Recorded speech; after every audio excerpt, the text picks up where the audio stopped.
She read through 3 years of text messages the night before she almost married the wrong person. Every "I love you," every "I'm sorry," every promise that this time would be different. Somewhere around 2 in the morning, sitting on her bathroom floor, with her wedding dress still zipped in plastic in the next room, she found something she wasn't looking for. A pattern. It wasn't him. It wasn't the boyfriend before him either, or the one before that. It was her, living out the exact same story, just handing it a different name each time. Astrologers have a word for what she found that night. They call it the trap. Every zodiac sign has one. A hidden loop, wired into the way you love, that quietly repeats itself until you finally see it for what it is. You already know yours, you just haven't named it yet. By the end of this video, you will. Here's what almost nobody tells you about zodiac compatibility. It was never really about them. Every astrology video you've ever watched has probably asked some version of the same question. Who are you compatible with?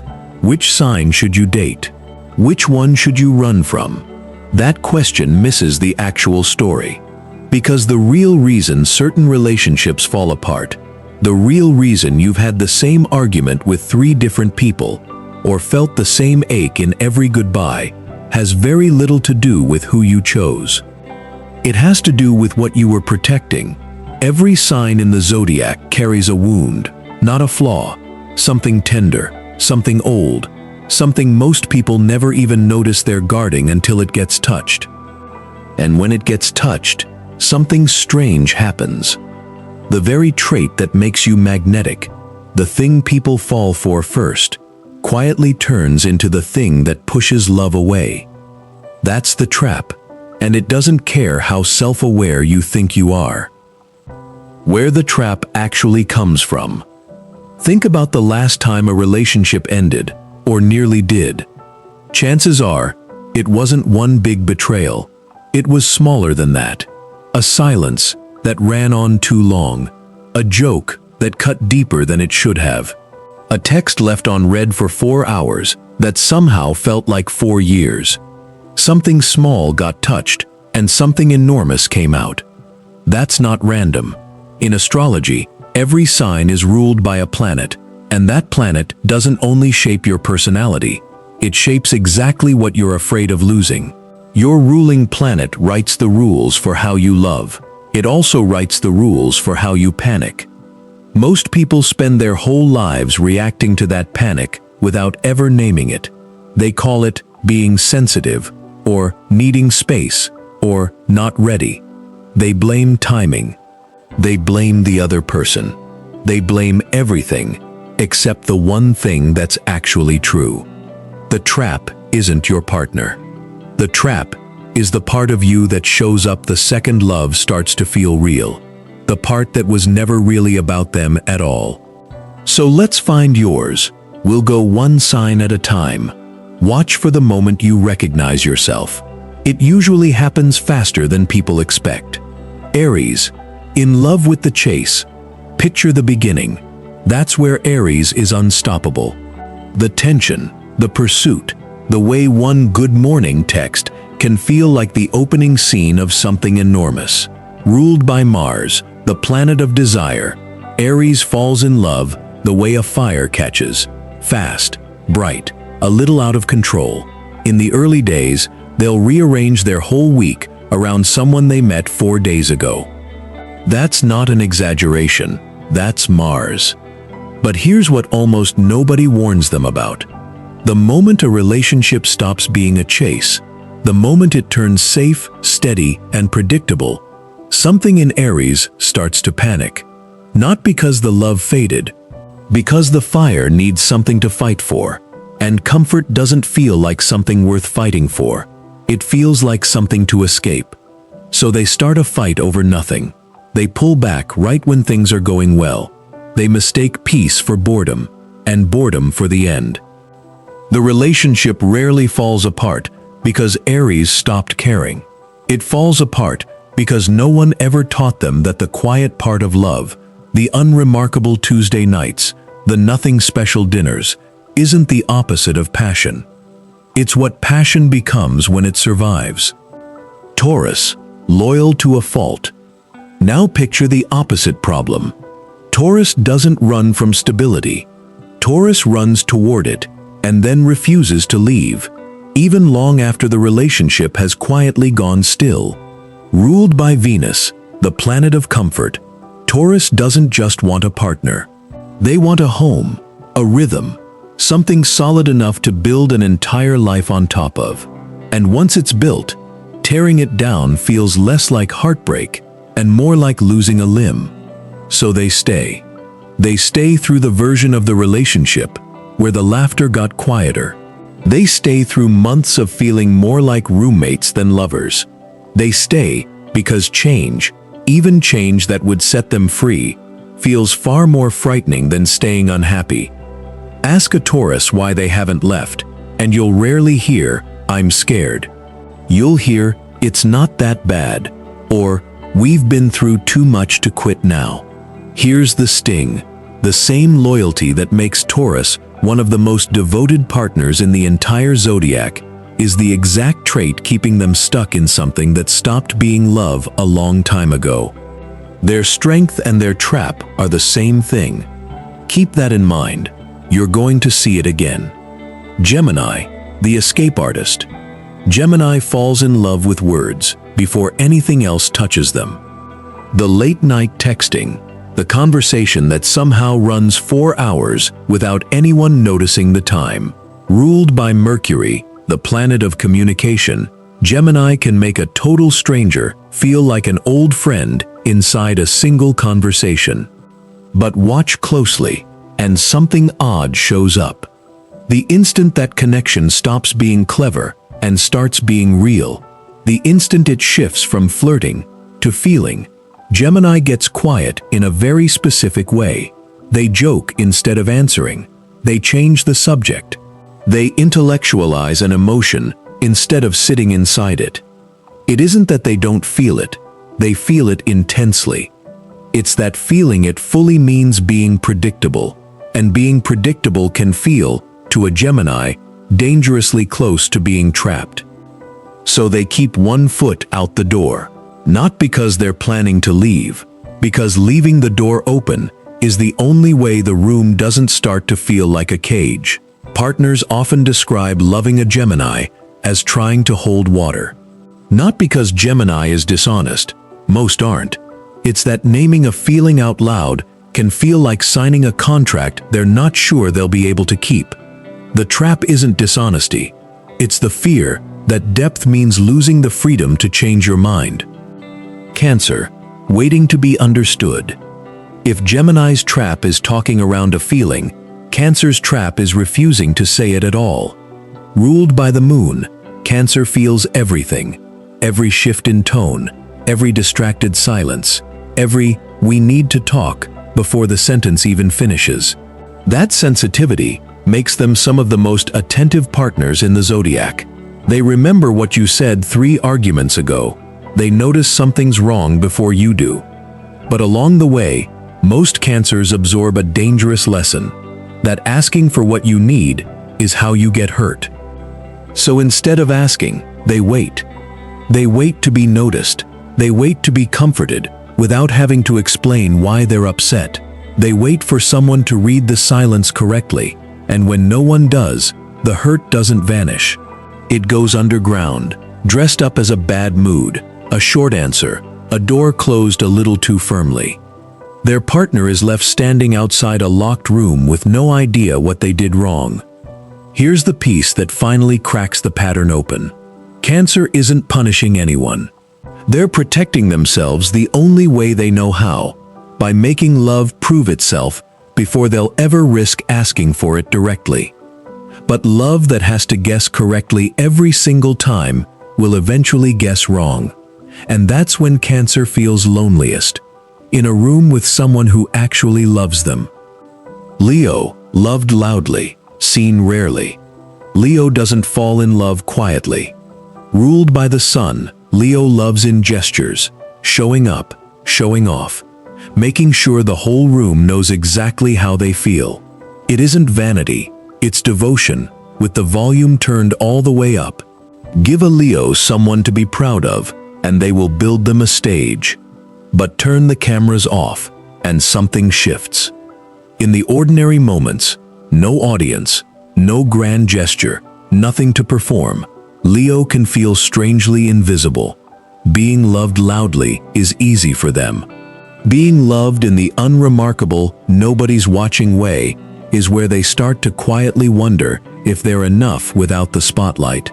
So when a partner forgets to notice them, a missed compliment, an anniversary that slips by without fanfare, a room where someone else got the attention, it doesn't register as small. It registers as disappearing. They'll rarely say that part out loud. They'll just get a little colder, a little more distant, a little more likely to go looking for validation somewhere it's easier to find. Not because the love is gone, because underneath all that warmth sits a very old, very human fear that if nobody's watching, maybe they don't matter at all. That fear is the trap, hiding behind the brightest sign in the zodiac. Virgo, loving through fixing. Virgo shows love the way most people show up for a job, with effort. Ruled by Mercury, the planet of analysis, Virgo notices everything. What you need before you ask, what's wrong before you say it, what could be improved before it even becomes a problem. They express love by fixing, by remembering, by quietly making your life easier in 100 small ways you might never clock. But here's where it turns. That same instinct, find the problem, fix the problem, doesn't stay pointed outward forever. Eventually, it lands on the relationship itself. Small imperfections start to feel unbearable. A partner's messy habits, a missed text, an unfinished conversation. Virgo can spiral into believing that if they just find what's wrong, they can fix it, and everything will finally feel safe. So they critique. Not out of cruelty, out of fear. Underneath the checklist is a quiet belief that love has to be earned through usefulness, and if they stop being useful, they stop being wanted. The cruelest part? Virgo is almost always harder on themselves than they are on their partner. They'll forgive everyone else's mistakes in a heartbeat and hold on to their own for years, which means the person a Virgo is hardest on, in the entire relationship, is nearly always the one in the mirror. Libra, peace over truth. Libra falls in love with ease. Ruled by Venus, Libra is wired for harmony, the right words, the right timing, chemistry that feels less like effort and more like recognition. They're often the ones who make a first date feel like the middle of a good story, already in progress. But ease comes with a cost. Libra hates conflict so deeply that they'll choose almost anything over it, including honesty. Ask a Libra how they're doing mid-argument, and you'll often hear, "I'm fine," from someone who is very much not fine. Not because they're lying to hurt you, because disagreement feels to them like a threat to the entire relationship. So they smile through it. They let things go that shouldn't be let go. They keep the peace right up until the resentment they've been silently stockpiling finally overflows, usually all at once, usually over something that looks, from the outside, far too small to justify it. Their partner is left confused. Why didn't you just tell me? The honest answer is almost always the same, because somewhere along the way, Libra learned that being agreeable was safer than being honest. But a relationship held together by one person constantly disappearing to keep the peace was never actually peaceful. It was just quiet. Scorpio, loving hard enough to test it. Scorpio doesn't do anything halfway, especially love. Ruled by Mars and Pluto, desire and transformation.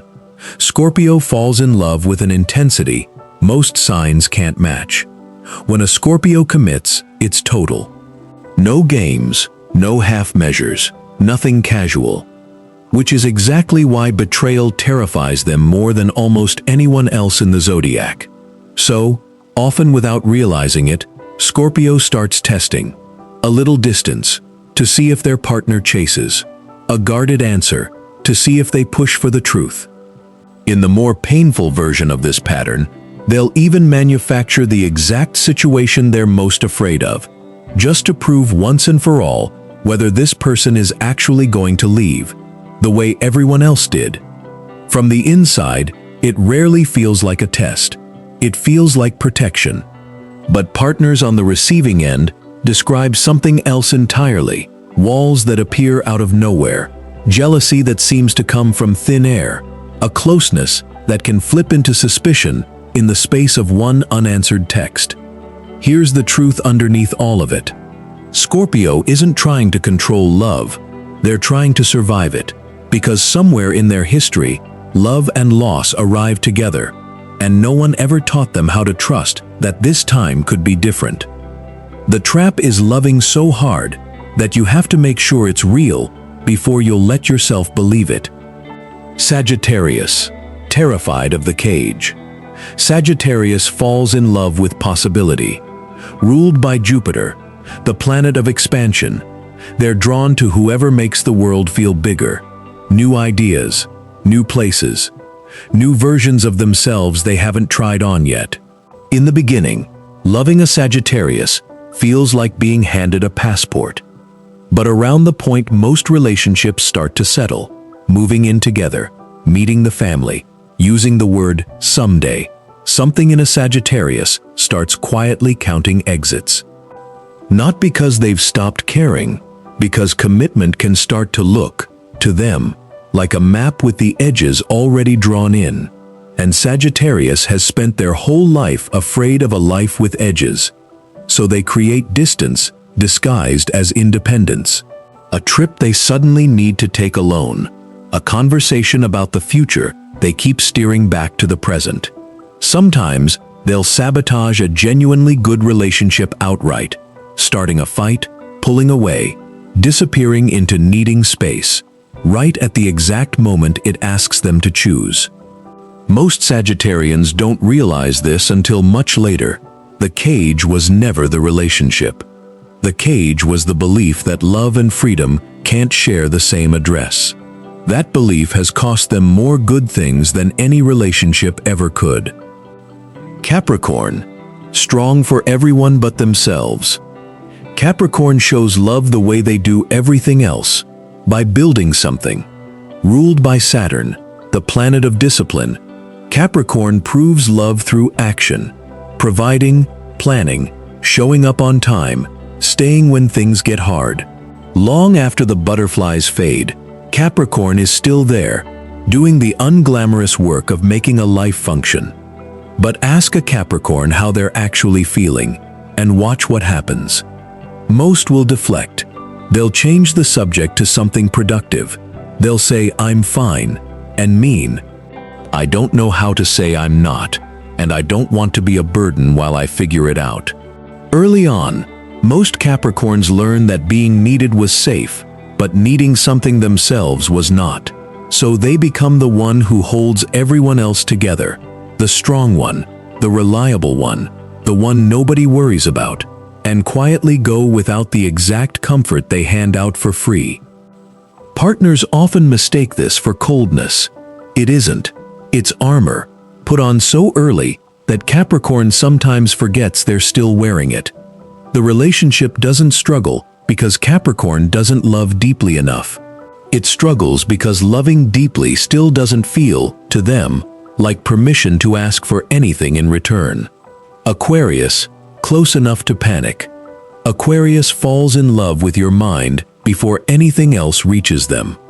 Ruled by Uranus, the planet of individuality, Aquarius wants a partner who feels like a co-conspirator, someone to think out loud with, question the world with, build a slightly rebellious little universe alongside.